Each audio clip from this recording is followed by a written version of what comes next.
Give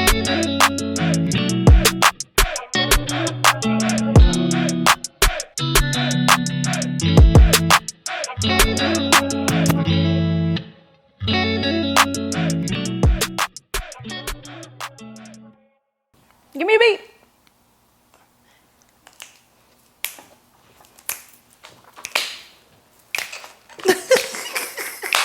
You gotta start like you mean it. Hey. Free your mind. It's not enough just to dream it. Come on, get up. When you feel it, it's your chance to shine. Strut like you mean it. Come on, come on. Boogie, Hey. No music. Okay. Oh my God. We back. Yeah. Okay, guys. Welcome back to another episode of Life is Weird. Yes. And, you know, we might got a little different setup if you noticed because we have a special guest today. Yes. I'm Queso. I'm Sage, obviously. I'm Gabby. Big Kels in this thing. And we have... Miss Marjorie. Our first guest. We're so excited. Thank you so much, Mama. Thank you so much for being here. We appreciate you so much. Oh, thank you. But, you know, we're going to get straight into it. So today we are talking about womanhood. All things that kind of encompasses being a woman, you know? The hard, the good, the bad, and everything that comes with, you know? So my little acronym that I came up with today, it is Women Empowerment is Real Dope. Okay, you better say that. I like You know what that. I'm saying? I like that. Real quick. Yeah. Real quick. And I feel like it goes with the theme of the episode. So, you know, period. And before we get into that, I do have my shameless plug to shout out. For those of you that don't know, I did big chop my hair in September. Yes, ma'am. Had to do it. Hair was breaking, you know?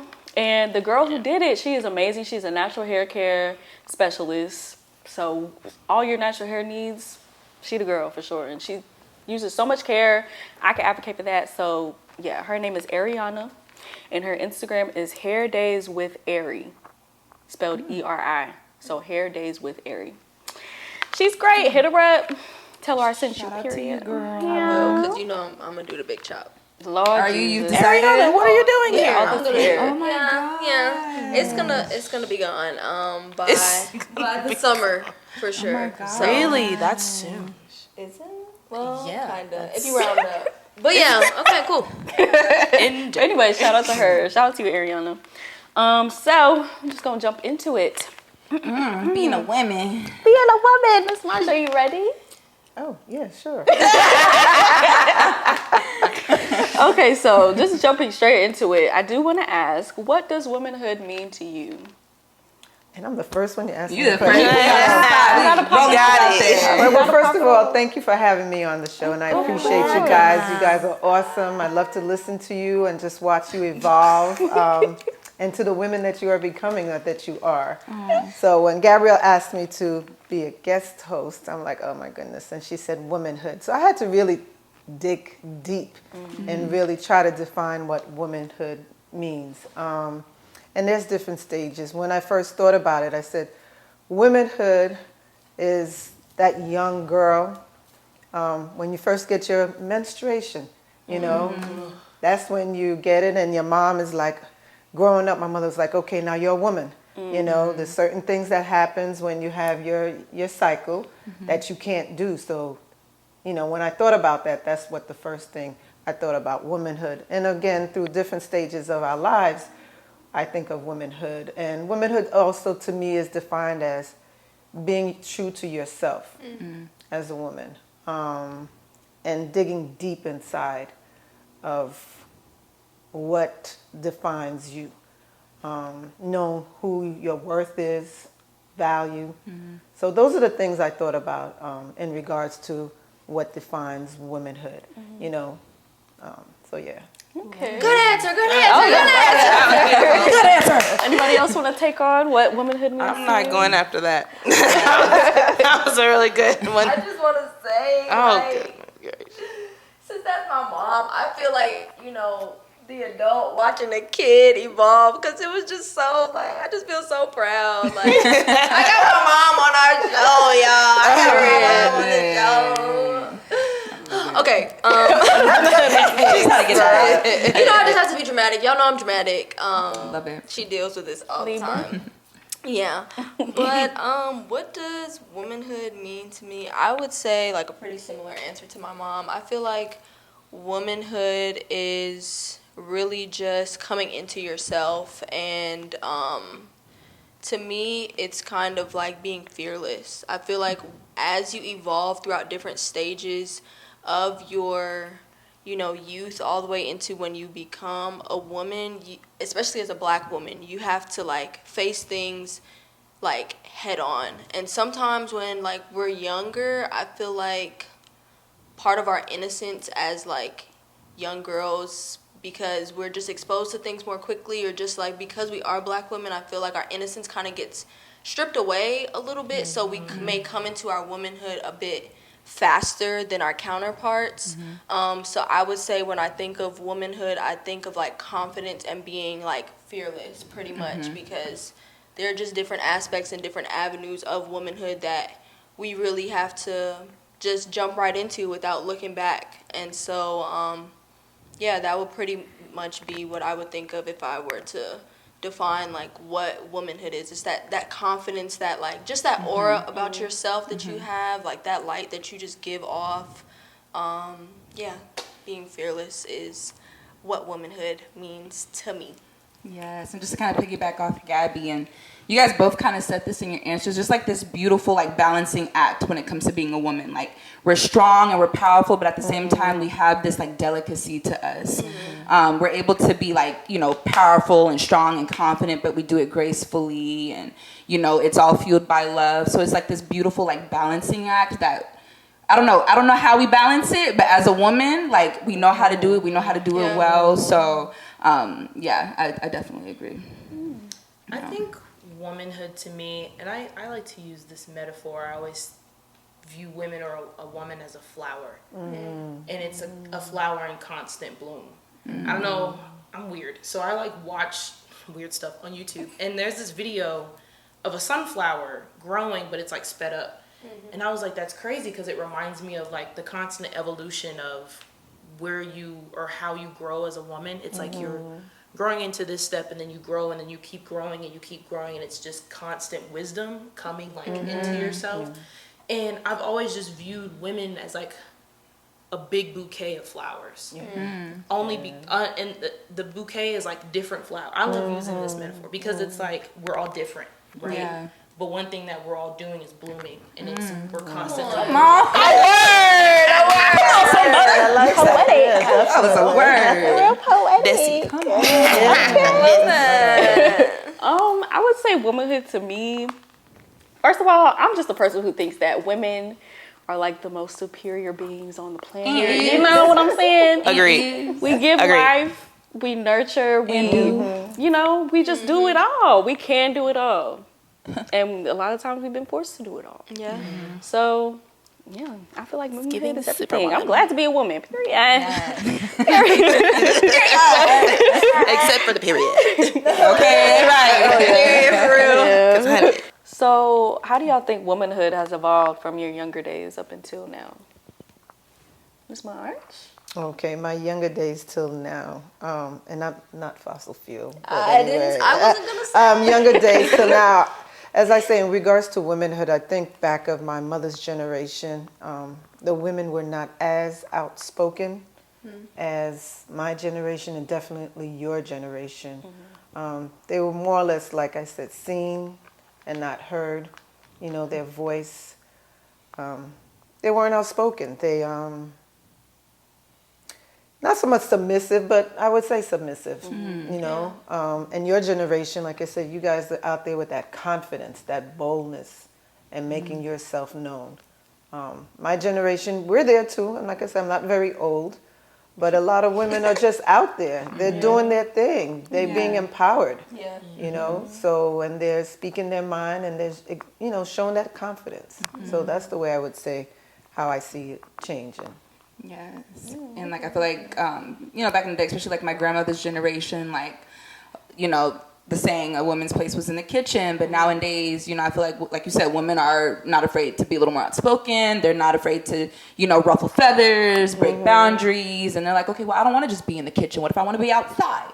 And, you know, what if I want to be fixing cars too, and want to be, you know, doing all the adventurous things that the men are? So I love that I'm seeing it, you know, evolve in that way as well. So yeah, and I love that there are women who are finding a balance too, because like. Kind of piggybacking off of both of you, you know, there are some women in our generation that I meet and they're like, they want to do that. They want to just be seen and not, you know, heard and not worry about certain things. And even looking back at like women in your generation and women in our grandmother's generations, like even though it wasn't as common, if you look at like people like, for me, like Angela Bassett, you know what I'm saying? Or like Oprah Winfrey, Whoopi Goldberg, people like that. I'm like, these are very outspoken women, and I think they are the reason, and your generation is the reason that we can be so outspoken. And there was a lot of boundaries that your generation broke, and I think, like you were saying in the earlier questions, with like our grandmother's generations and having to kind of hold back, that's also a skill. And because there's times where you need to use wisdom and maybe you don't need to say anything right now. And that's something that I did have to learn from my mom, because I used to be like, well, y'all know. no filter. Yeah, I was ready to go. A little spicy, still spicy. But I catch myself, even at work, like I'll be sitting there and someone will say something and I'm just kind of like, noted, heard, got you. And I've noticed that I do that a lot more. I don't talk as much at work. And I'm learning that from my mom, because my mom was like, you know, sometimes you have to sit back and observe. It's not always about standing up and being powerful, because you can also be powerful in your silence. So, but yeah. Well said. And I I'm a poet. No, listen, you been dropping Okay, the that's for it. Let me go ahead and pass. I don't know what you drank before coming here, but I want some.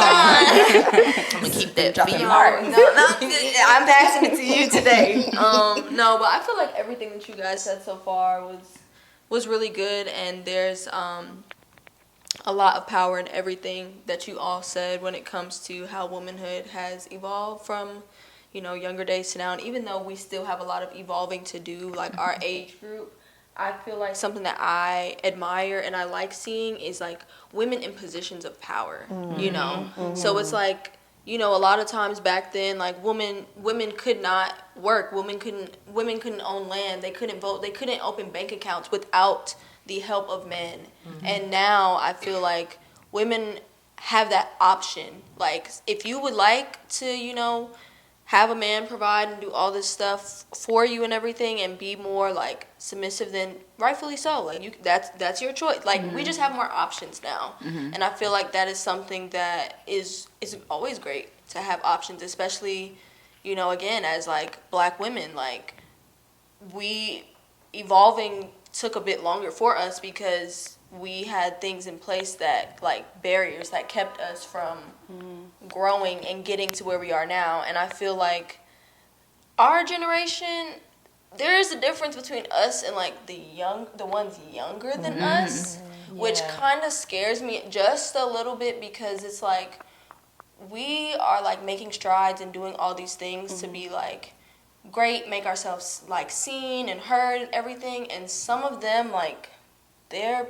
perspective on like womanhood is just in like the materialistic things. It's just from our generation too. Some of us too, but it's a fine line. I think. Yeah, it's really, it is a fine line, and it kind of low key scares me just a little bit, like, especially like when sometimes I think about like what they may like tolerate, or like how their like self-confidence is not like as much as our generation, and just kind of have how they have this like I don't really care type of attitude. It kind of scares me, but I also feel like we have the responsibility, since we are older and we're like right there next to them within like the age gap, to continue to be like those role models and continue to show them that there are strong like black women out there that don't have to do all this extra. They don't have to like have a BBL. They don't have to like have approval of a man. They don't have to do like all this extra materialistic or like societal based stuff. They can just be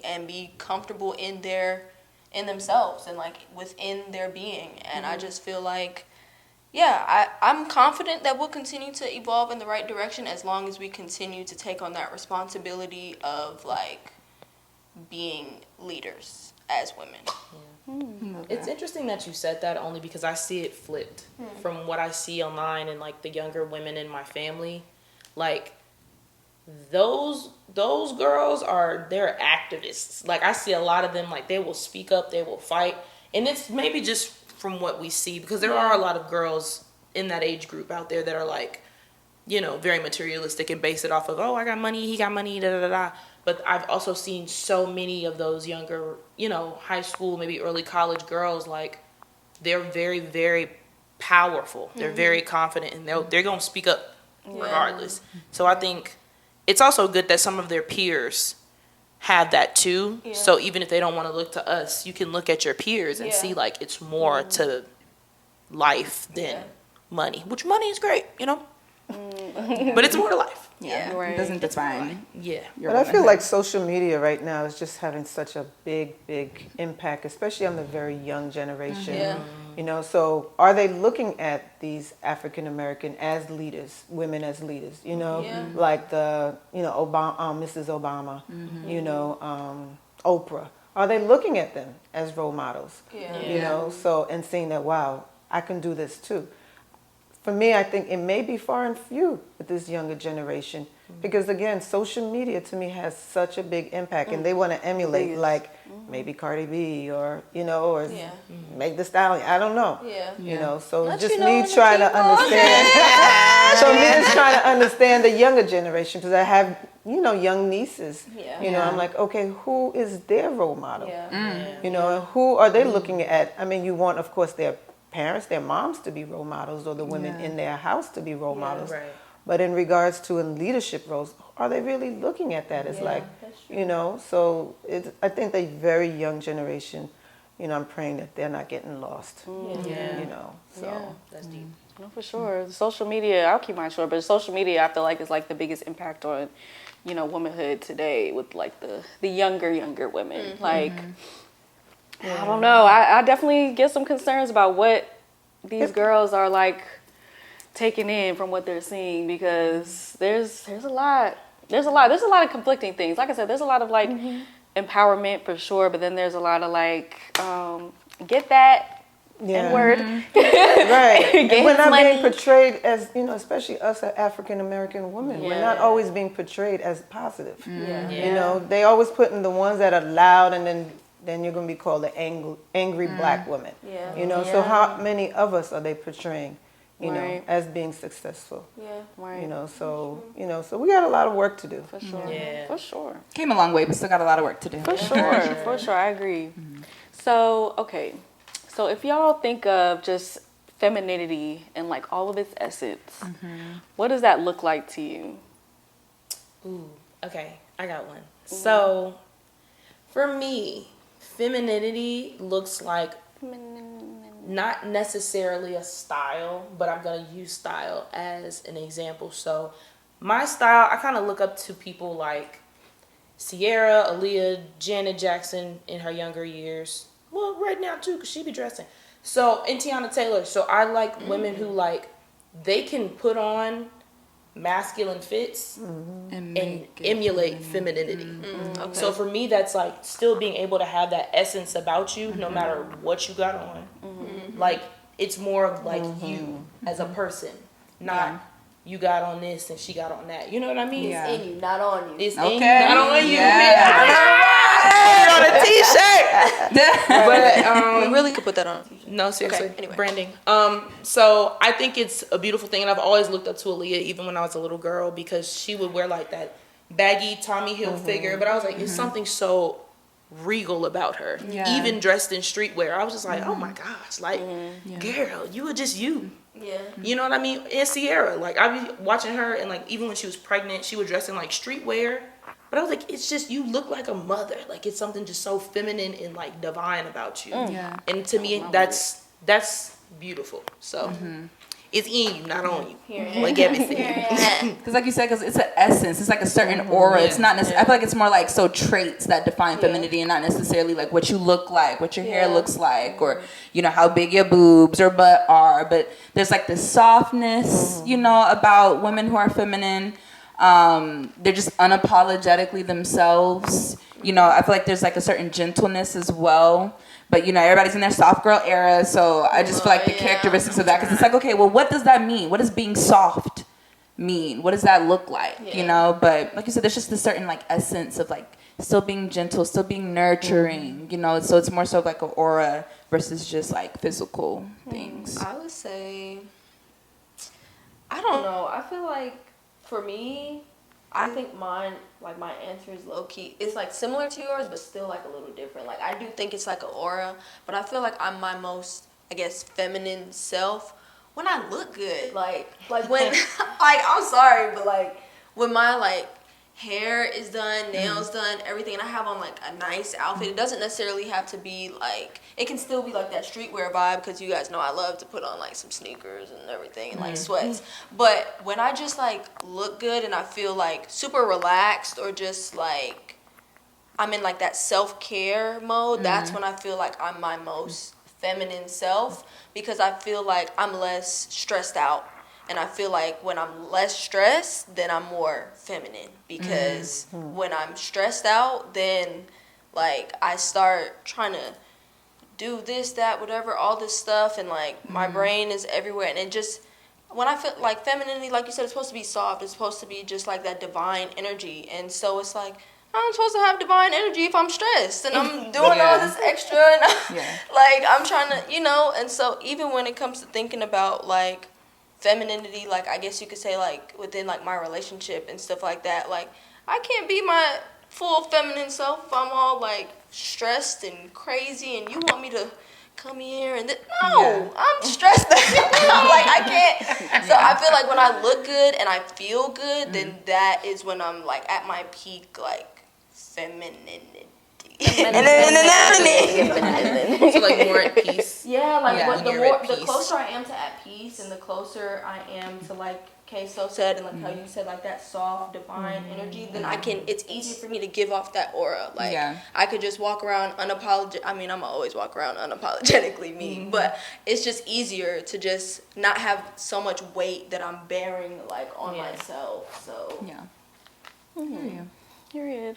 That's Marge. Rihanna. What is femininity? Well, like when I first thought of femininity, you know, you think of the pink, you know, the doll and so on. But nowadays, you know, femininity has evolved, you know, more compassionate, sensitive, nurturing, you know, empathetic.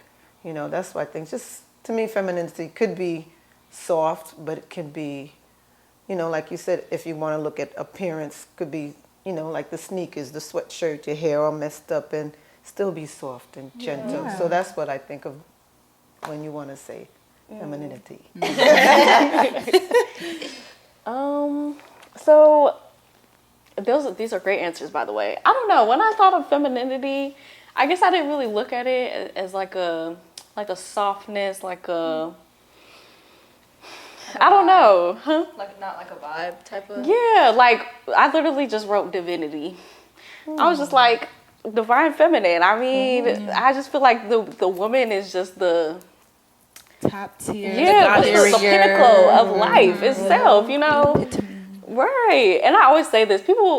Sometimes I say this, people be like, oh, it's kind of weird. But, like, just pregnant women, I feel like that's, like, the most... I do. Okay, no, me too. Me too. I know exactly what you're saying. The most beautiful being, I feel like, are just pregnant women. I don't know what it is. Like, you're just carrying life fully. Like, you're carrying life. You can see it on you like a certain brightness, a glow.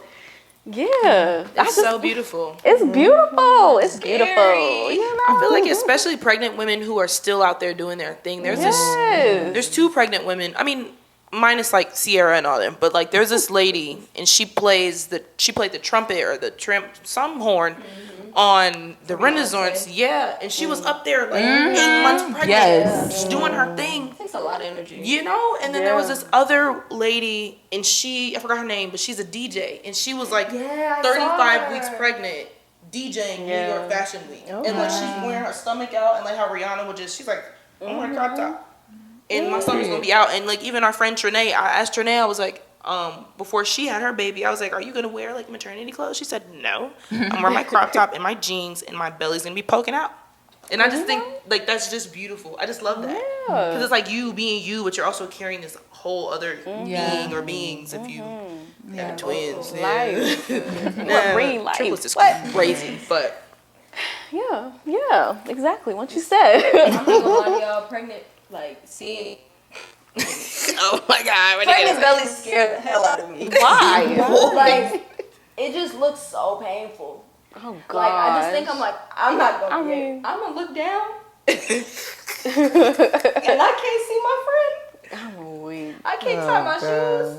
Yeah. I can't. The little challenges there. Yeah, like Girl, you better get your man to tie your shoes for you. It's a journey. And then No, for I think sure. about too. Well, Princess treatment. also because I'm small, so it's like I just think Yeah. like, where is it gonna go? Where's it gonna go? I have no space. Like I don't have room. No, seriously, I'm No like, space. like I do have room, obviously, like realistically, you know, obviously that's how my body was designed. But when I really think about it, I'm like, bro, like, Ouch. I'm gonna look like a child carrying a child.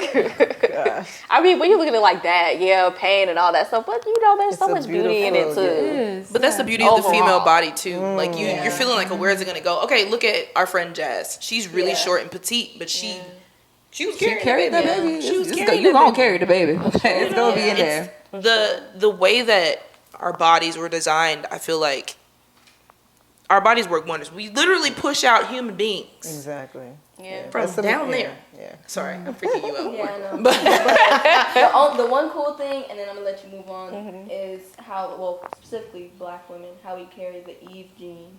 Yes, we're the only ones that carry the Eve gene, and basically the Eve gene, like we have the potential to create like any form of any like shade of life, pretty much, right? So say like there's somebody in your family who's like a redhead or whatever, or say your husband is like Caucasian or whatever, and you could be, you know, like a nice, you know, dark-skinned woman, and your child could come out and look like pale Blonde hair, with blonde hair or like red hair and everything, and people may not understand like how that happens. We're the only ones that carry that gene, and that's just like, that's how you know, like black women, like you said, are the pinnacle of everything. blueprint. That's us. Well, women in general. You know, You I said- said you said women, women, but you but know what I women mean. in general, You but know, I love us. So you know what the target audience is. I was picking up what you were putting down. What I said. I can't lie. Sage said, I said. I'm done. Okay. Lord. Okay. I'm sorry. Okay, moving on. So, okay, as y'all have matured, have you found yourself kind of like adjusting certain aspects of like your womaninity, just to fit in like in particular spaces? And if so, like what kind of spaces and what did that look like to you? I'm still pretty crazy. So, no. Okay. I mean, I've learned how to turn it off a little bit, but but do you attribute that to your womaninity?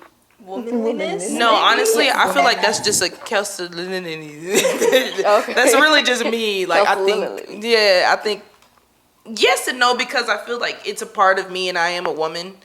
I feel like I'm a very goofy person. I was gonna say something else, but I don't think we can say that anymore. You can't.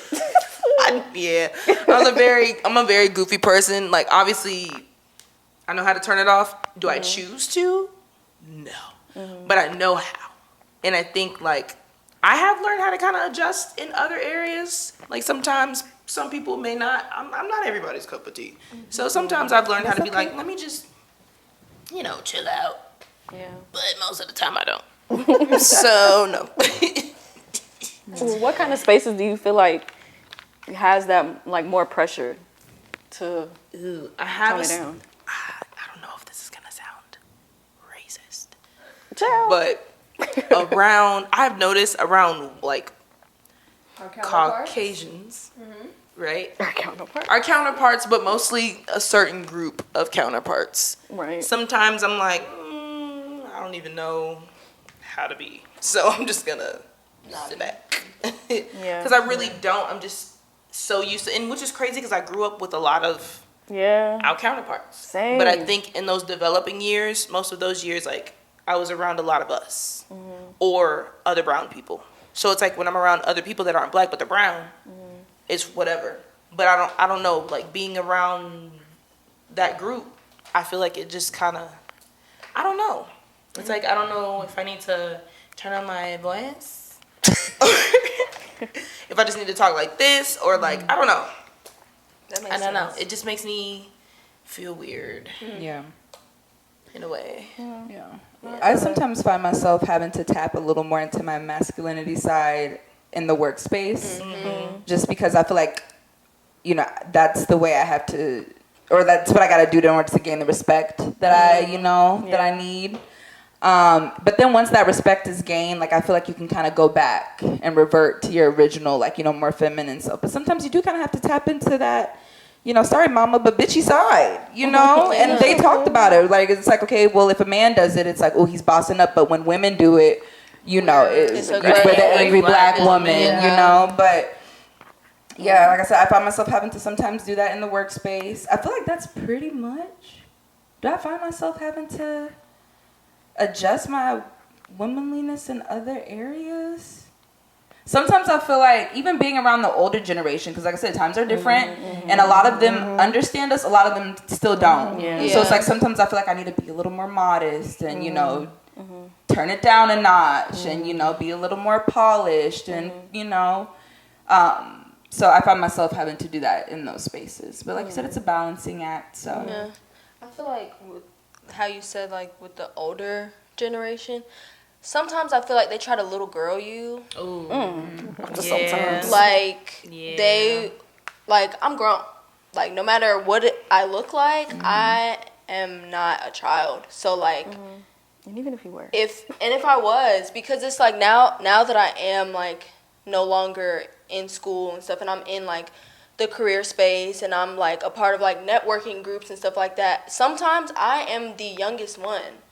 And so it's like sometimes they still try to, like, oh, no ma'am, be like patronizing. yeah, like or they'll be like, Very so, like, what little job do you have? It's not a little job. Little is crazy. There's nothing little about anything that I do. With Like, my master's degree. that's what I'm saying. Like, sometimes it just definitely comes off as them trying to, like, and I don't even know if it's intentional. I feel like sometimes it's still that, like, I'm your elder type of space. But it's like, whether respectfully, disrespectfully, I don't care. Whether you're my elder or not, like, you're going to give me that respect that I deserve. And I'll tell you in, like, a respectful way, but it's just like, that's one thing that I don't like. Or they'll be like, oh, like, you don't, like, no, I'm not a kid. Like, don't ever try to, if you try to little girl me, you're going to get your feelings hurt. But, it's facts. But I would say, like, in the workspace, I feel like sometimes I do adjust. And believe it or not, I would say, like, a lot of the spaces that I've worked in have been predominantly us. And sometimes I feel like I have to kind of, like, dial it back a little, because of course you would like and hope that all, you know, like, we're all rooting for each other, especially as women. Yeah. But sometimes, like, you can definitely tell, like, those type of women who, like, they just give off that envious vibe, or they just, like, you don't want to talk to them about, like, what you got going on, your accomplishments, nothing.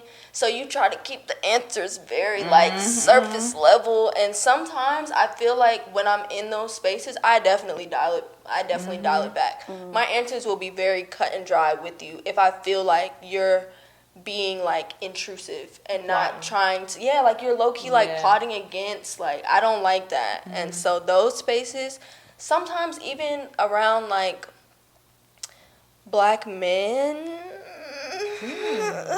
In what kind of spaces, though? Like, okay. Elaborate. Okay, so like, say we're at like a function, like a kickback or something, right? Yeah. And we're around people that we're like meeting like for the first time. They could be friends of friends or something, but again, just because you're an extension of my friend doesn't mean that you move the same way as my friend or think the same way as my friend. So, I mean, again, everybody's entitled to their own views and like, you know, opinions and everything. So, sometimes if I feel like, say like maybe I'm like the only woman in the space, or like there may not be too many other women like around, and we're talking about certain topics, and of course their experiences may be different than ours. Like, yes, they're similar because we are all Black individuals, but they're still different because they may have to approach certain things different for the simple fact that they are a man. And sometimes, like, as a woman, I feel like when you give your perspective on something, especially if you're the only one, I've been in a situation, like a couple situations before, where they'll try to like kind of dismiss your feelings, or like make it seem like it's not that big of a deal, or just like, you know, like not as serious, kind of like invalidate your feelings in a way.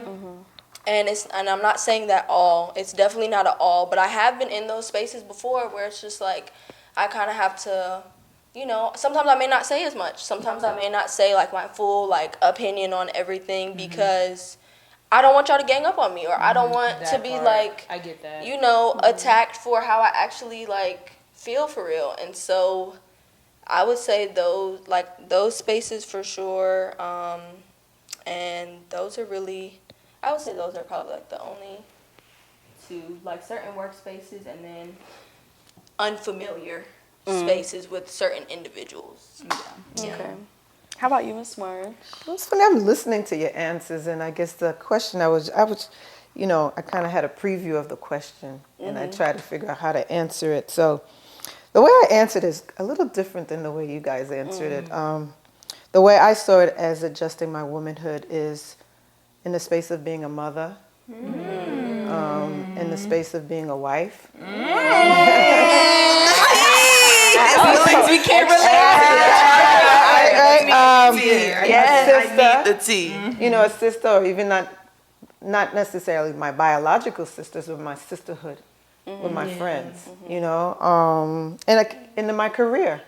You know, so those are the different hats that I had to adjust in those spaces. You know, as being, like I said, the mother, the nurturer, the wife, the caregiver. So when I listened to you guys, I was like, well, I guess it was a different perspective as I looked at it, you know. I have a question. So yeah. which of those, like, do you think come the most natural, if any, if you could pick any, or all? Like, which one feels more like your most authentic self? I would say if it came natural, probably was motherhood in a sense. You know, because as y'all was speaking before, it was like I had this whole individual growing inside of me. You know, and once this individual came, it's like, okay, my instincts kind of took over, you know, good and or bad. And I had a village, which was very helpful to raise, you know, our children. But that motherhood instincts, you know, you don't have you don't have a manual. I mean, you do, but really don't, you know. And each child is different. You know. And all you want is that when you raise your kids, and they grow out to be good individuals, respectful. You know, there's some, you know, challenges, but no. No, but for the most part, you know, as being a mother, a parent, you know, all you pray for your child is to be a good human being. That's the way, you know, safe, healthy, a good human being. You know, so that one to me, I think, came a little easier, you know, but everything else is good. You know, you got to put those different hats on. I have a question for you as well. So, which one was harder to adjust to, your career or your marriage? My marriage. Okay. Yeah, you knew I was gonna go there. Yeah. Marriage. I mean, I tell Gabrielle all the time, and young women, you know, marriage is it's a job. And it's a partnership, you know, and it's two people just coming together. You have different personalities, you have different upbringing. I could say for my husband and I think our values were very similar. You know, both from Caribbean backgrounds. That we were raised a lot of similarities, and I think that helped a lot in regards to raising our kids. You know, but in marriage, it's a give and take. You know, my husband and I were going to be married. We're married 26 years. Damn. You know, so there was a lot of trial and error. Again, that's another manual. You don't have a script, and so. And one thing I'm going to say, and I'm going to bring God's grace. I mean, that's what got us through, and that's what gets us through. You know, I stay prayed up. We stay prayed up in our household. And, you know, try not to let outside influences, you know, get into the factor of any of that. So that was one thing, you know. So that's when I looked at womanhood. Those are the aspects I looked at. And career, I could say career is okay. I'm a nurse. You know, I am a registered nurse. And there's different, you know, career paths that avenues I've taken in my nursing. So now that I'm at this stage of my life, it's like, okay, where do I want to go? You know, becoming the empty nester. You know, now it's a matter of, okay, from now until retirement. Now this is what I'm thinking about is retirement. Yeah, it's crazy. Just think about that right now. Retirement is like, okay, where's life going now? Yeah. You know, so those are the, you know, when I think about womanhood in my life. So. Okay. Oh no, great answers for sure. For sure. I mean, I guess I could add my little 2 cents where I felt like I've had to adjust. I would definitely say the workspace. I feel like for probably the most obvious reasons that y'all all were kind of saying, in different spaces with men, like men our age too, like what Gabby was saying, yeah. And even so I, you know, come from a Caribbean background also. So even like in spaces where there's elder Caribbean people, especially Caribbean women, that can be tough sometimes. So I feel like there is kind of just the automatic like feeling to kind of be a little bit more quiet and obedient and kind of, you know, not really having your own voice as much as you probably typically would. So yeah, I would say in those kind of spaces, I feel like, for me anyways, I feel like I've had to adjust. But yeah. Anyway, so moving on to the next question. What would y'all say are your 3 pillars of womanhood? And however you would define that. Well, I mean, I could try. I was trying to think of an answer for it. I think all of our answers are going to be different, and nothing's wrong with that because I feel like there's, you know, yeah, we're so complex. We're very complex creatures, so. You know, we're simple. We're complex, but we're simple too, I think. Pretty simple. Well, think of the 3 pillars again. I think I'm like queso. I went into the dictionary and looked to see. I don't know. No, I didn't mean to cut you off. Oh no, you can. But when I thought of the 3 pillars of womanhood, I thought about the puberty stage. Okay. You know, as your puberty, you go through your little changes and everything. It's trying to figure out, come into who you are. You know, develop your own little personality. And then I'm thinking of the young adulthood or adulthood, maybe this is the phase right here. And what that looks like, you know, getting into your career, finishing school and things like that. Or if it's motherhood, if you decide to be mothers. And then I'm thinking of this stage. You know, so it's almost like, is it the Erickson stages of development that you have to go through? Yeah. And then I'm not generativity versus stagnation because that's like at the end. But at this stage, you know, right now I'm thinking of this stage. You know, again, just as I mentioned, retirement, you know, and becoming through passing that puberty, no more cycles. And now I'm dealing with, you know, the menopause and what that feels like and what that looks like. You know, I say to Gabrielle and some of my friends who are going through this stage, it's like, you know, I had to ask my mother. Nobody told me what to expect during menopause. Nobody I didn't know told it me. lasted for years. Yeah, it lasts for years. Exactly. Yes. I didn't know that you had serious? to. I didn't know that you had to wear like pads and tampons at night. What is that menopause? I mean, I said No, never. You know what? Wait, I'm gonna say Never that mind. again. Never mind. We'll go through it. But, You said menopause. Menopause at I'm night. thinking cycle. Right, Never mind. well, see, I was in the wrong pillar. the wrong pillar. We're not about to brush over that. What do you do at night? Oh gosh, did I fail you? I never told you, right? Someone. I came home because I started my cycle, not menopause, clearly. My bad, y'all. Oh gosh. I started mine at school. And so I came home and mommy was like, okay, like we're going to have to get you stuff. It's okay. So, we went, got my little pads, whatever. So it's time for me to go to bed. No. And I said, I got to wear this to go to sleep. And she was like, yes. Don't stop, baby. I was like, what do you mean? And she was like, Gabrielle, it does not stop at night. And I almost lost my mind. But anyway. Never mind. But It's okay. 13. Okay. I was 12. I'm not gonna say how old I was a late bloomer. I didn't start mine until like high school, 9th grade. So like 14, Yeah. 15? Y'all, I was very like a small and petite child in middle school. I had a growth spurt like high school, and I shot up. Yeah, I used to be like the shortest girl in my class. That's so crazy. I know. You would never thought. Because you're almost my height. So. Yeah, I was a late bloomer. I was small too, but after I got mine, I Still didn't grow. small, bro. Yeah, as you can see, I was very young. Yo, I was 9. We left the height last year. No, it's still small. I was always large. Silent.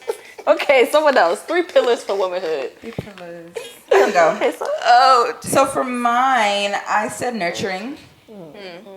I feel like that's the biggest thing. Like, the way that I looked at this question, I was like, okay, what's the common denominator?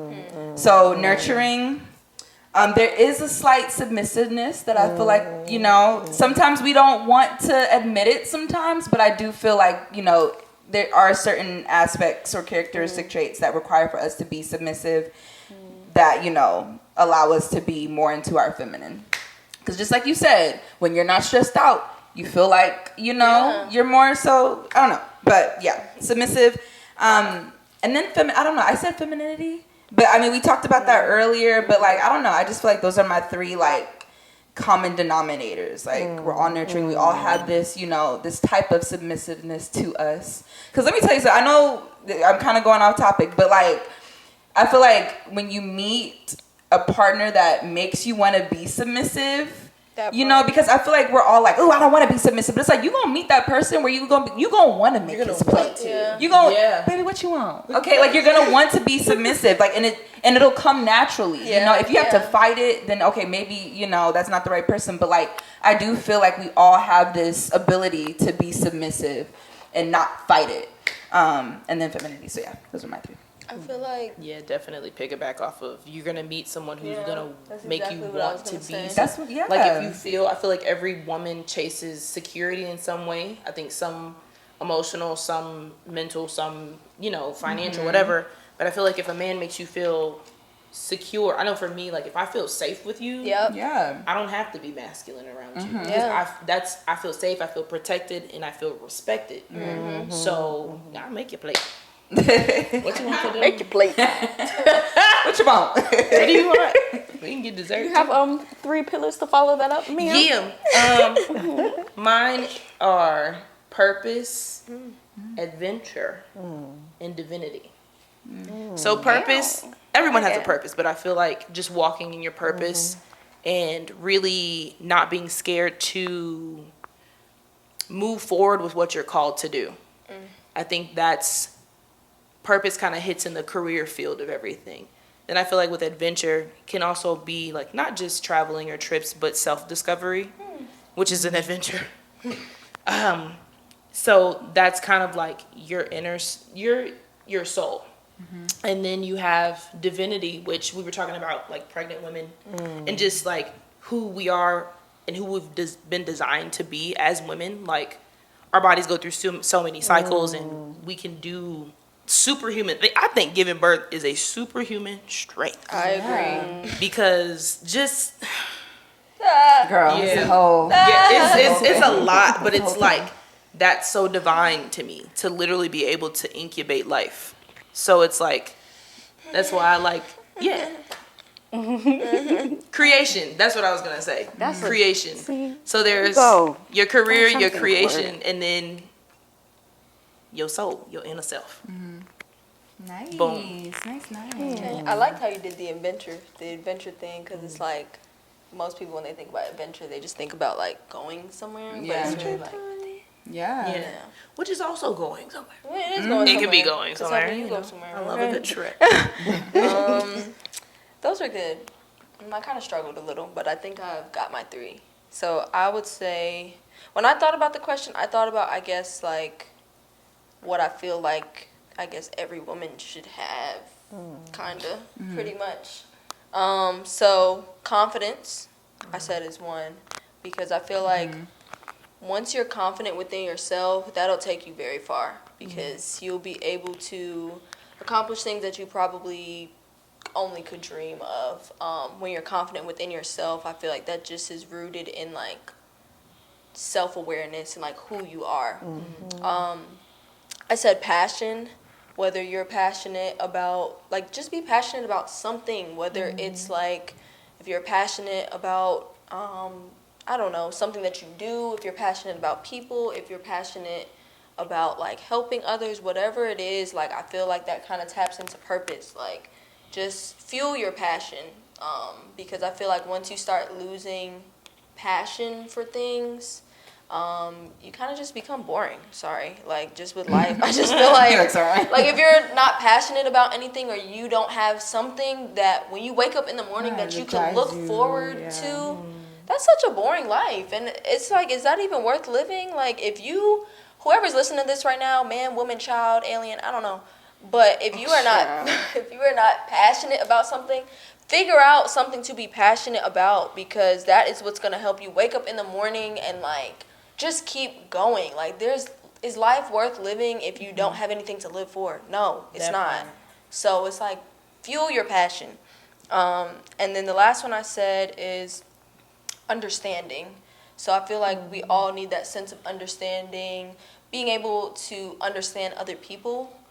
Whether that's like listening to them and, you know, self-reflecting. I feel like we should all be somewhat understanding when it comes to others, but also be understanding with ourselves. Understand that we are going to change.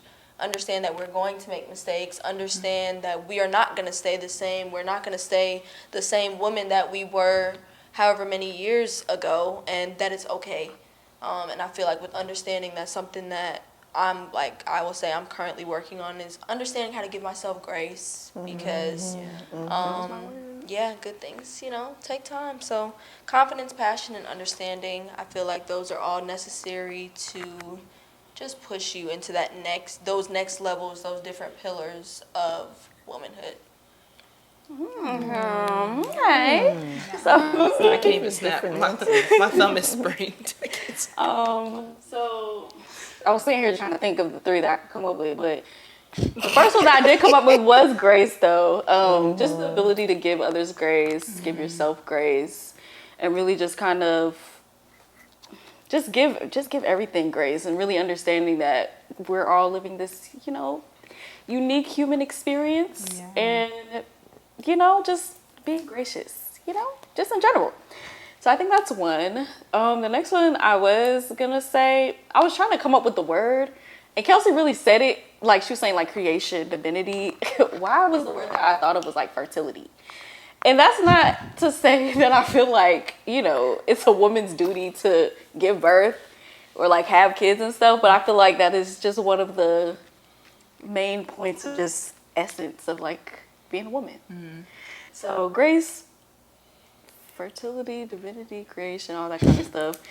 The third one, I couldn't come up with a third one, y'all. I was gonna say beauty. But I felt like I wanted to think a little more on that, like why I say beauty, because not just like, you know, just physical beauty, but just like Your inner beauty. Which kind of ties into grace a little bit too. But Beauty is good though. Yeah. It's not on you, it's in you. yeah, Just radiate. When someone, I think when someone's beautiful, like you said, it's not just physical beauty, but it's like you can tell when someone has like a beautiful spirit, like when they have a beautiful soul, when they have beautiful energy, like it just comes right up off them. Like, it's really just one of those things where it's like, wow. Like you literally feel it. Like you like just you be in do. their presence and you're like, I feel good around you. I feel refreshed. I feel recharged. It's like there's just something about you. So I don't think beauty is a bad answer.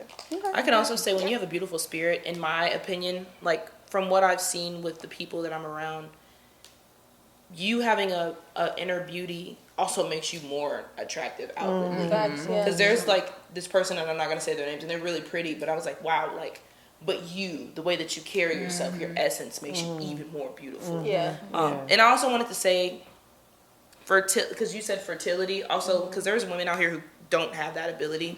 It doesn't make you any less no, for sure. Yeah, feminine or womanly. Yeah, I think it's a beautiful thing to be able to create. Some women don't have that. I have women in my family who can't, but they're still just beautiful women. The essence that they carry, and they're mothers, but not biologically, but they still, I think, have that nurturing spirit. Even if you can't biologically produce, like every like nurturing, like, we can say that nurturing spirit is in for me. I think nurturing. Yeah. So I just want to put that. Period. Okay. Love those answers. Okay, pillars. Right. Answer that question a little different. So, just to kind of end it off, what would y'all say is the weirdest or most challenging part about being a woman for you? Working during your period. Oh. Because hear me that's out. a good one. That's real. Very real. There is no reason on the planet Earth I should be sitting behind a desk with my uterus about to fall out. There's no reason. I just don't. I feel like it should be illegal. I'm not joking. There's no reason. It shouldn't, because I've had to leave, like, I've literally had to leave work and go to urgent care. That's how bad I've had cramps before, which could be other things. But it's like, we shouldn't have. What? Like, you want me to sit here and look at you and go to this meeting and talk to this customer? Smile in your face and I'm dying on the inside? Like, literally, there are some women who have periods who literally can't even stand up. Or they're like, move, I had a friend, every time she had a period, it was bad. She would throw up. She couldn't stand up. She would have to go home. Definitely. So it's like, why are we working on our periods? That's insanity to me. But So as you answer that, as you say that, that was one of the things I was thinking about. In women's, the challenging things that we experience, and some of us suffer in silence. The menstruation, the infertility, the cyst, any reproductive issues that women go through. Those are some of the challenges. Menopause, like I said, is something, dealing with. Some of us, like I said, suffer in silence, and we shouldn't have to. Should be open and talking to each other about it and finding different ways to deal through it. So I think that could be seen as a challenging, part. Yeah. that's really good. For sure. Okay, I'll go. Yeah, go ahead. I would say balance. Like trying to find balance between like yourself and like I guess the world pretty much. Like as you're changing as a woman, and then like I mean if you have other like women who you're friends with, like they're also changing, whether it's for the good or for the bad. So like trying to balance like friendships, and then like if you do have a significant other, like trying to like balance like who you are like within your relationship, and like just balancing like life, when you're working and trying to provide. And this, like I said, it's not back in the day anymore, so women are working. And sometimes it's like I think about, I commend women who can work all day. So I'll shout out to you, Mom, who work all day and then come home and like cook, and then you would still like take care of like Blake and I, like thinking about it. It's like, that is so crazy. No, that's so like that's so crazy, because it's like I'd be tired. because After 8 hours. it's like when do you have time like for yourself? And it's like sometimes you probably don't.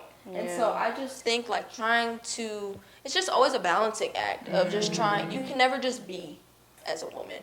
You're always trying to adjust to this space or this aspect of life, or anticipating this or going through this.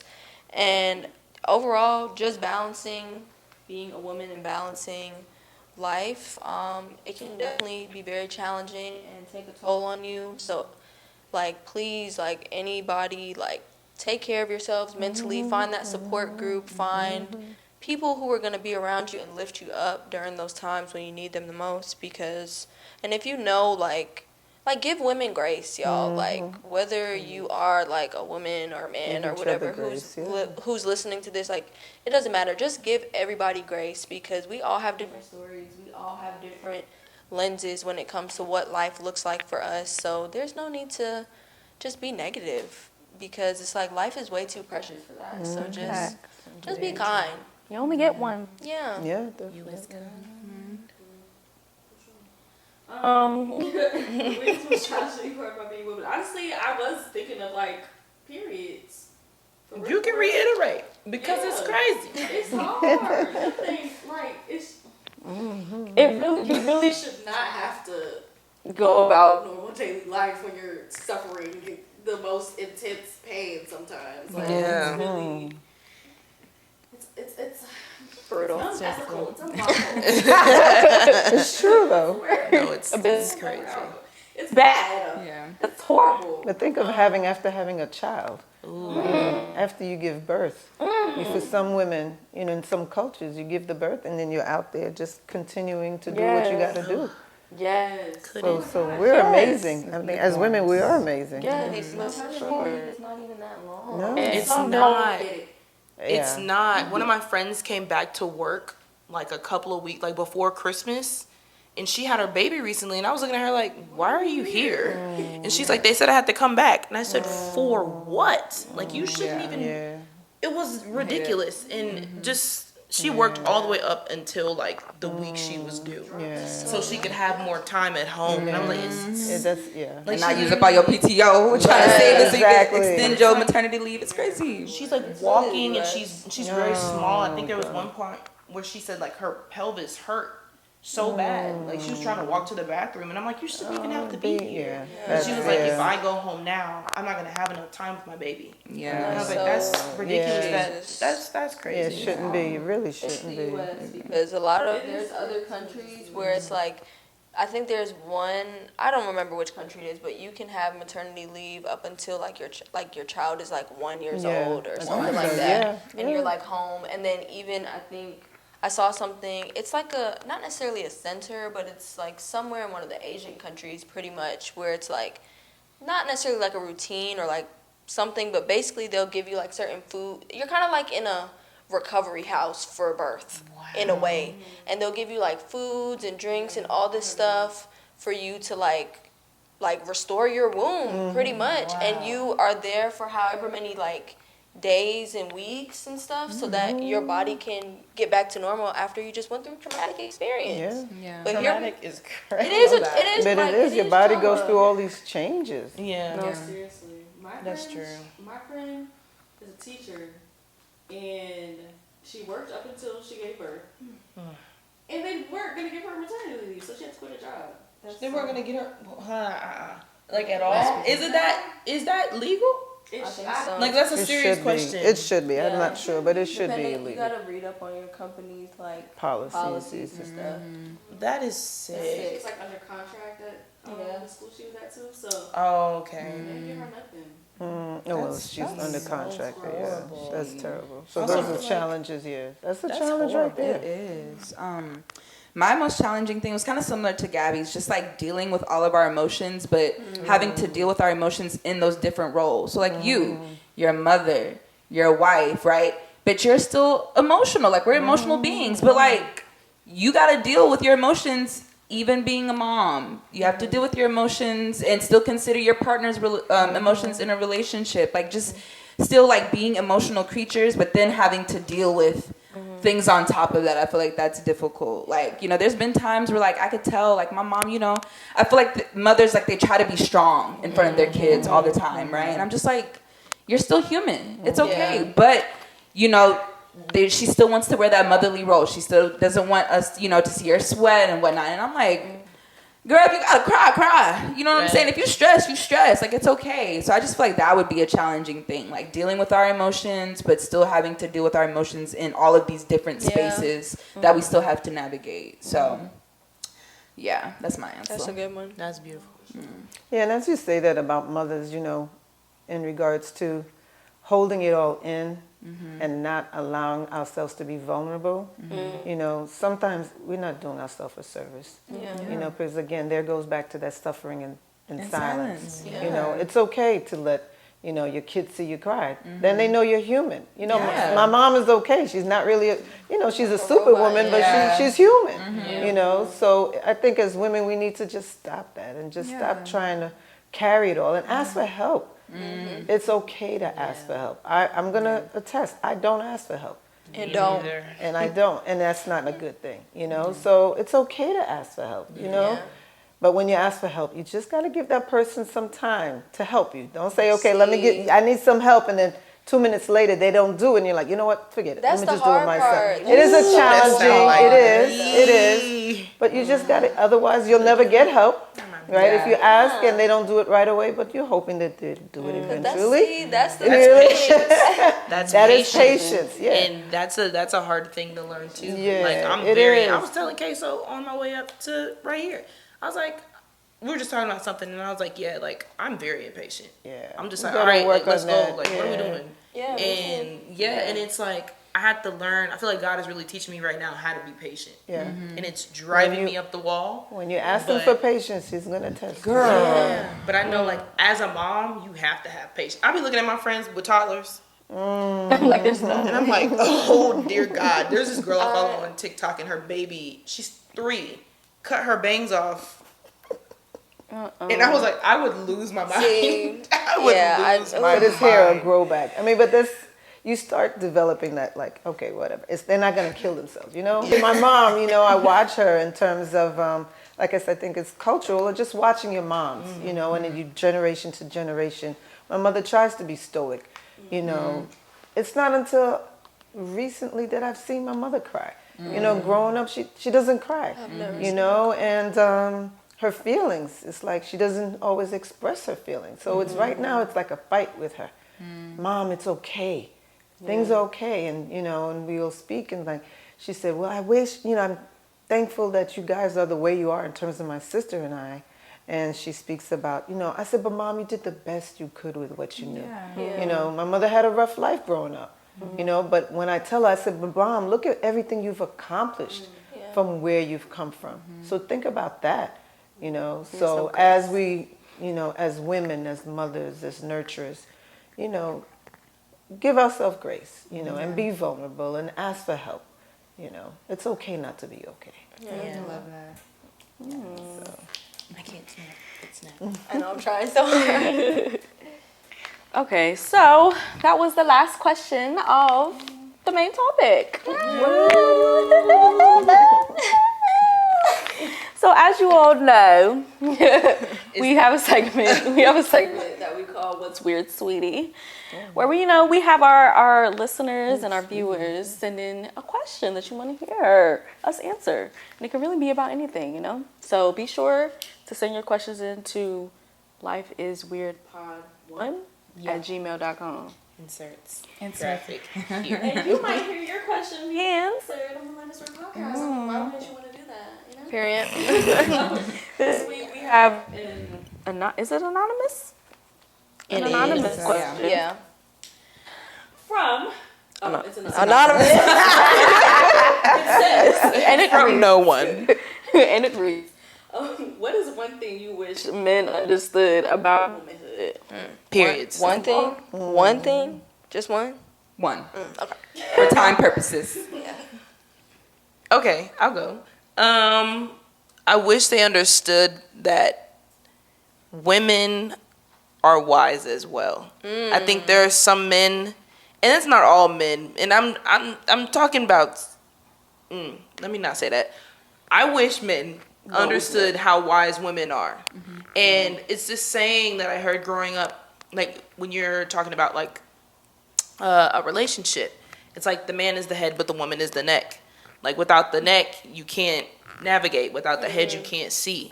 And it's like, we're just as important as you are. Like, we're not just baby factories. We're not just like, I'm not here to just cook your dinner. Like, I'm here, I'm your partner. Like, you can get wisdom from me. Even if you go biblical, wisdom is personified as a woman in the Bible. So it's kind of like, I wish men understood how important it is to have that woman in your life.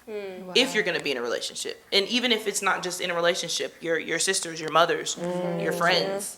Like, women are wise too.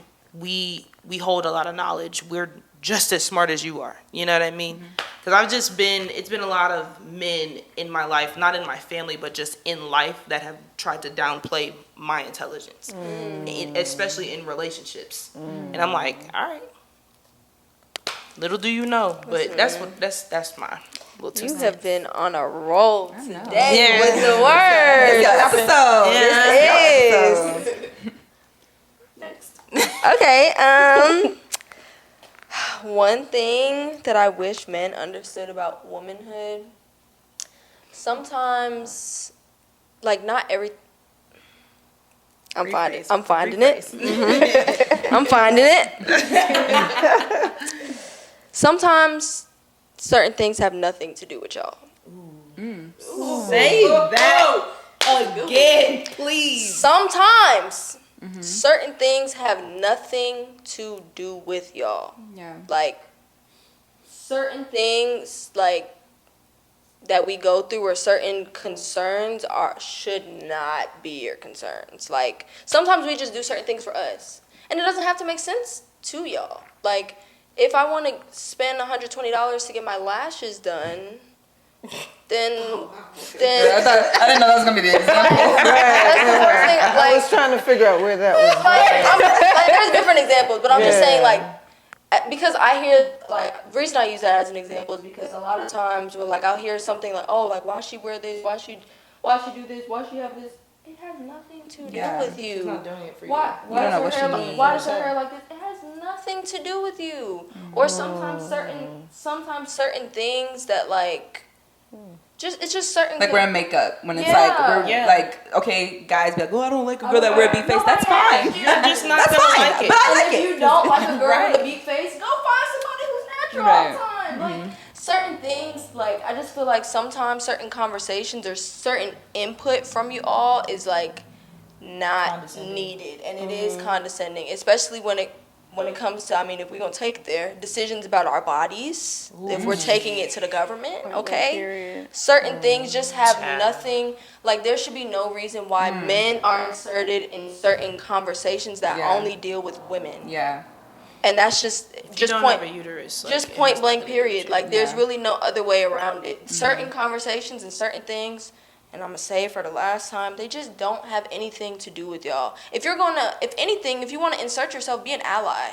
Stand up with us. Don't stand against us. Like, because sometimes, even though times have changed, because we are women, we do have a voice and stuff now. But unfortunately, like Kelsey just said, sometimes men try to downplay our intelligence. So do we need y'all as allies? Yes, but only as allies. If you're going to be anything other than that, then you are not welcome at the table. Facts. For conversations that are concerning women. Point blank period. Whether it's like high level conversations that are like very serious, like we said, or if it's even simple stuff about like makeup, cosmetic, what we look like, it don't have nothing to do with y'all. None. So just leave it there. Stay in y'all's own box with that. Stay in your own. And that's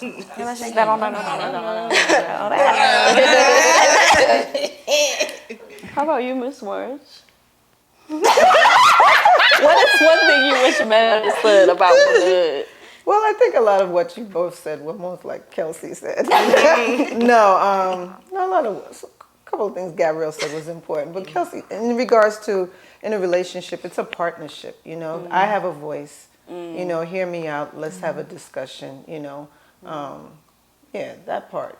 In regards to that, in regards to what Gabrielle said, you know, in regards to the government and what's going on and these old men making decisions about what we can do with our body. Yeah. You know, I really, you know, that's political and a lot of people may not agree. I don't think they have a place with it. It's our body, our body, our choices, and, you know, that leave it to us to make those decisions. Yeah. We got it. Right. Okay. I know mine. I love the analogy Kelsey mentioned earlier about how like women are constantly evolving. I wish men kind of understood that more, right? It's like the woman that you see today, I'm not going to be this woman next year. I'm not going to be this woman in 5 years, right? So my likes might change. My interests might change, right? The way I need you to love me for my future husband might change. So it's like, you know, we're constantly evolving. Like you said, we are simple. Like what we want is simple, but like also complex a little bit. But like I just wish men were a little more understanding in that, and like understanding like, you know, we're constantly evolving creatures or blooming in another word. But like I just wish they kind of understood that a little more. That was really good. That was great. You know, I feel like lately I've been keeping my answers, or at least with this episode, like short and sweet. I don't know what it is, but like, but also Kelsey's been hitting a lot of, Short a lot of good short things. and powerful. Short and to That the was point. that was but, no, that was good. yeah. That was deep. Very impactful. Yeah. What is one thing I wish that men understood about women? Maybe that we're better than them. Sage. Sage. I mean, I'm joking a little bit. Not really, though. Not for real, just a little. But, you know, just for the sake of trying to keep it short, that's my answer. And what about it? What you gonna do? Okay. Anyway. Look at Chase in the corner. Oh, sorry, Chase. You're a cool one. Chase, you're a cool one. You're cool. Yep. You're cool one. I like you. I do like you. Yep. Okay. Okay, that's not really my answer, but, you know, just for the sake of that. It kind of That's your answer. That's your answer. No You know one's that's your saying. answer. And it's okay. Anywho, we just gonna cut it right there. So, I'm gonna stand on it. Anyways, we have one last segment, and that is our How's Life Sits. So with this one this week, we're gonna have a sub question, which is, if you could go back and give advice to your younger self with the knowledge you know now, what would it be? I promise you, this is not gonna matter in 5 years. I wish I could tell teenage Kelsey that. Like, I really wish I could. I think there were certain things that I was so worried about. Most of them were like with my appearance, because I struggled with being tall all the time. Like, I joke about it, and I joke about it now because I can, but I hated being tall. I hated it. And then like shorter girls would say stuff like, I remember one time I wore like these wedges to school, and they were like, she's already tall, I don't know why she got those shoes on. And like I changed my shoes. And I was always kind of like unapologetically me, but for some reason that bothered me so much that I went and I changed my shoes into my sneakers that I wore for practice that day.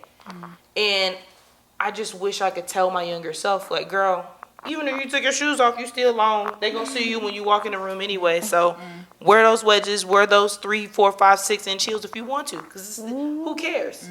It's this doesn't matter. That little girl comment doesn't matter. And I almost said something mean. Never mind. And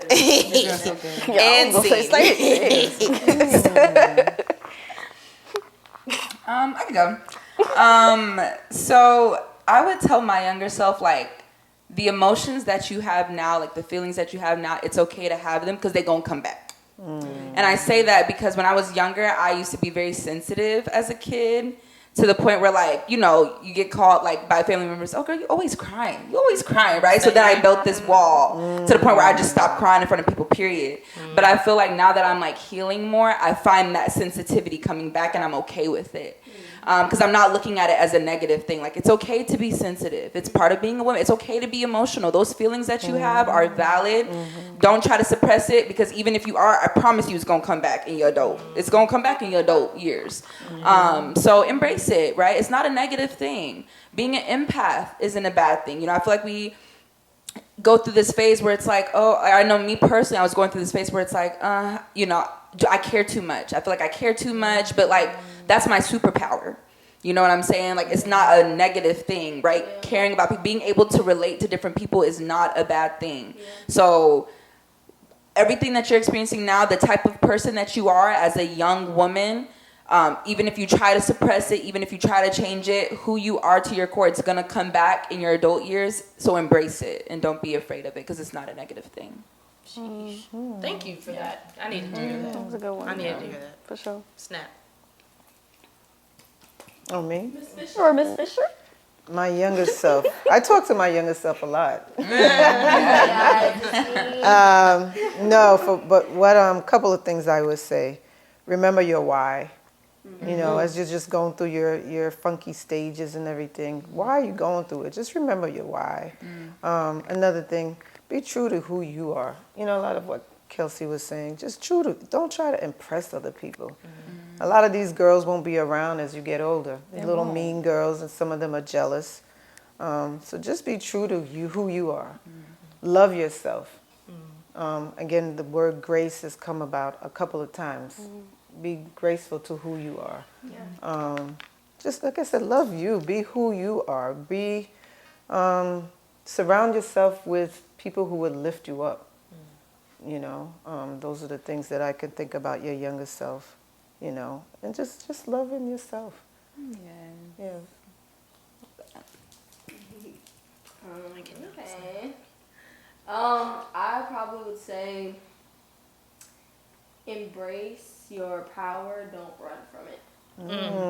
Because I feel like Jesus. a lot of the times, like, I would like to try and shy away from, like, people have always told me, like, growing up and everything, that, like, it's just something about you where you just have, like, you just give off this light, you just have that aura, like, you're this, you're that, and, like, would speak a lot of positive things over my life, and I would always try to, like, run away from it, and I would always try to be like, no, like, let me just sit back and be in the shadows. But the reality of it is, it's like, I was called to be a leader. There's no running from it. Like, if I don't see it more clear than I do now, it's clear as hell now. So it's like, I feel like if I would have, you know, just, like, taken more time to, like, walk in that, then I would have, I'm proud of myself and how far, like, I've come, but I feel like if I would have actually embraced that aspect of me more, then sometimes I wouldn't have been, like, as afraid to, like, volunteer for certain things or, like, be in this role and this, and I'd be like, well, I'm in this position because, like, nobody else wanted to do it, so I'm here, I'm doing it now. But it's like, no, the reality of it is, you're in this position because you were called to be in that position. You deserve to be in that position. You deserve to walk in those rooms. You deserve to sit at these tables. Like, any space that you've touched and that you've encountered, it's ordained. Like, that is where you are supposed to be, and it's not by chance. So if you would have, like, just embraced your power, because it makes you who you are, and there's nothing wrong with being who you are. If anything, it makes you more in tune with yourself and just makes you a more authentic version of you. So that would be mine. Amen. That's a good one. Okay. I was trying to figure out how to word it, but essentially, I would say you have more power in, like, choosing your peace and happiness than you think. So I have kind of over time learned a little more that happiness really can be a choice. You really can will yourself out of a bad space if you really kind of, you know, are determined to do so. You know, there are things that you can do to, like, lift yourself up, like, from the inside. So I feel like when I was younger, I kind of would just let myself just wallow in these episodes and just kind of just be like, okay, well, I guess I can't really do anything now. I'm just gonna have to let it pass somehow. But I think over time I've realized, like, you know, if you don't want to feel this way, you can choose not to feel that way. So yeah, I think just really just kind of knowing that you have a little more power over your life experience than you think. Amen. Beautifully said. Beautifully said. Yeah. I cannot snap. So that was an episode. With our first guest. Thank you so much for being with us. Thank you for having me. They are going to. I love you guys. So I great. enjoyed so much. Your input and your feedback. You're very wise. Oh, I'm learning a lot from you guys, though. I like to tell Gabrielle, you know, I like being around your energy, makes me feel young too. But just listening, all the comments that you were saying just now, it's like, wow, the light bulb goes on, in regards to me reclaiming who I am, because that was my New Year's goal and focus last year. I'm trying to figure out the word for this year. It was a matter of alignment, yes. But it's a matter of reclaiming who I am, because for so long it was, I'm the mother, I'm the wife, I'm this, I'm that. I put myself on the shelf for a long time. So now that nobody, my kids are doing their thing, it's just, okay, who am I again? So that's the thing. If I had to tell my younger self, don't lose sight of who you are. It's okay to be a mother. It's okay to be a wife, but take time for who you are. Just figure out what you like, what your likes, what your dislikes. So right now I'm just like, okay, what do I like? What makes me feel happy? Besides my husband, my children, and my friends. But what does Marjorie like? Who is Marjorie? So just remember that, so listening to you guys, I'm learning a lot, listening to a lot, and I'm just enjoying it though. Thank you so much. Thank you so much for being here. Oh, thank you for having me. Hope you enjoyed the episode, guys. Tune in to the next episode. Period. And don't forget to keep your legs close to Mary. It wasn't Alaskan. Did you know? Okay, that's how we end the episode. I don't know where that came from. I think it's just something Sage from, just like, said over Housewives and over or again. Was it? Oh, well, Go ahead, and say it. Oh, Tune in. and don't forget to keep your legs closed to married men. That's how we end. Okay. Love you guys. Yeah, okay. Cut.